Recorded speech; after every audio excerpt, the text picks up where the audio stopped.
Questa situazione è molto incerta. Adesso noi vediamo tutti i dati sui contagi, quando ci saranno i trasporti pieni, quando la gente comincerà, i ragazzi cominceranno ad andare a scuola e le persone insomma incominceranno, come dire, gli assembramenti all'interno dei pullman e dei mezzi di trasporto, il rischio è che anche dentro i luoghi di lavoro poi ci possono essere alcune ripercussioni. Mai terminati i mesi di lockdown, si era tornati all'attività piena interrotta a febbraio, come accadrà fra poco. La riapertura delle scuole completerà di fatto il cammino verso quel ritorno alla normalità che era stata interrotta dal coronavirus.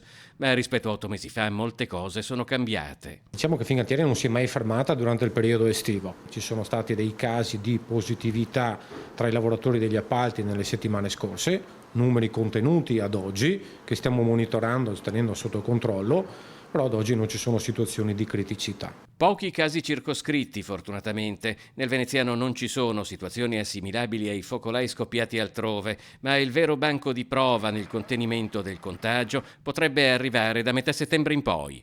Ad ogni modo, a fronte di tutti questi problemi e soprattutto delle preoccupazioni che continuano ad esserci all'interno dei luoghi di lavoro, come FION, come sindacato, come CGL, stiamo monitorando la situazione con i nostri delegati e stiamo cercando di rendere all'interno dei luoghi di lavoro le migliori condizioni possibili affinché le persone lavorino seguendo tutte le norme igienico-sanitarie previste dai protocolli, sia aziendali ma anche dalle ordinanze regionali e quelle governative.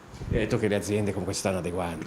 Tante aziende si sono adeguate, altre dobbiamo sempre stargli col fiato sul collo affinché vengano rispettate. Penso anche alla Fincantieri, un'azienda ad alta concentrazione di manodopera dove le persone lavorano molto gomito a gomito, non è una catena di montaggio dove uno lavora anche in maniera distanziata, di conseguenza bisogna stare attento, monitorare e avvertire quando ci sono delle situazioni di criticità.